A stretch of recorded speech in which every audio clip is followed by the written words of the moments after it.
Well, 15 years ago, the Soviet Union dissolved and the Cold War ended.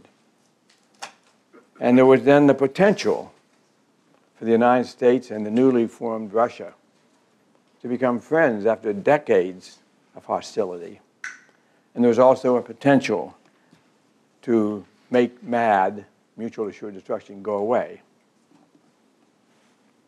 But in fact, we still have MAD today, smaller numbers of nuclear weapons, but still more than enough to destroy each country and the world.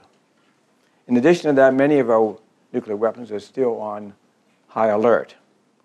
And therefore, while the danger of accidental war has gone down since the Cold War, it is by no means zero. And while the danger of miscalculation is down relative to the Cold War, it is still not zero. And in addition to that, two new dangers have arisen since the ending of the Cold War. One of them is the danger of nuclear terrorism. That is a terror group getting hold of a nuclear bomb and setting it off. And the other is the danger of a regional nuclear war, for example, between India and Pakistan. If there's any in this class today, or in the class I'm teaching this quarter, we are handing you today a policy paper. And the policy paper is seeking your analysis of a potential nuclear war between India and Pakistan. This, if I go back to the world as I saw it in 1991, 1992, 1993, when the Cold War was over, I find myself asking the question, why didn't things work out better? Why are we now confronted with the situation today when we had the opportunity in the early 90s to make a better outcome?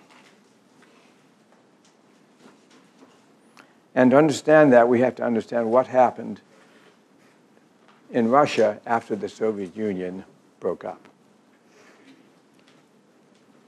Without going into a detailed history on that, the Soviet Union was confronted with a coup in the early 90s, in which the then President Gorbachev was arrested, and a coup plotters, as they were called, took over the government. That coup only lasted a few days, and it was overthrown primarily because of the resistance of the Russian people in Moscow, led by Boris Yeltsin. And the coup plotters backed down, allowed Gorbachev to come back to office, and within months after that, the Soviet Union had broken up, and we had 15 now independent republics, of which Russia was just one of those republics. The new Russian government now was under Yeltsin, who had played a heroic role in standing up against the coup plotters. And he put together a government which was democratic, sort of democratic. What do I mean by that? Well, they had elections, which make it democratic, but they had no institutions to make the democracy work. They tried to establish a market economy, free market economy, to replace the state-controlled economy they had before. And to put it mildly, their efforts to do that were badly managed, and the Russian economy went into a free fall. They went through the distribution of state property. It could hardly have been done worse. It was grossly corrupt, benefiting a few people and helping almost no one. And Yeltsin, who was the president of Russia during this period, presiding all of this, went from a hero to a clown in the eyes of the Russian people. More than that, a drunken clown. He was drunk about half the time. The Russian people during that period suffered badly because of the economic collapse and were humiliated. The sense of humiliation was very strong. I visited Russia many times during the 90s. First of all, you could see the visible evidence of how bad the economy was. Middle-aged and elderly people in the streets trying to sell their personal belongings so they could get money for food. Young people on the streets in gangs harassing other people. The result of all of this was that democracy was discredited in Russia, and the United States was not only discredited, was held in great suspicion. The U.S. government indeed was no help. Many people, including myself, tried to convince the government this was the time to try something like the Marshall Plan to help Russia along. But after decades of the Cold War of viewing the Soviet Union and Russia as the enemy, that idea made no headway at all in the United States. Some private academicians, particularly economists, went over to Russia and worked and tried to help them establish the new economic system. They had good intentions, but it was ultimately totally unsuccessful.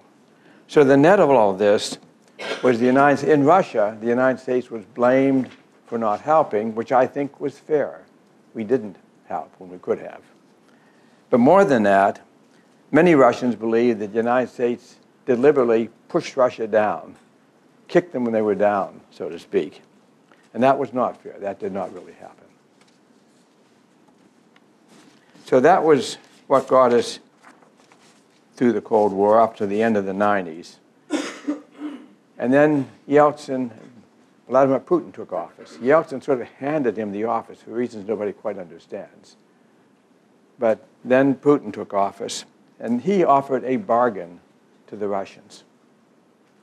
The bargain was this: they would get prosperity, and they would get law and order, both of which they desperately wanted.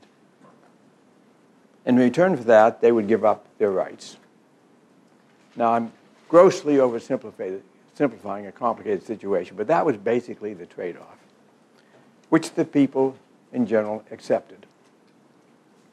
Well, Putin knew how to create law and order, and did so. He was, after all, spent most of his life in the KGB.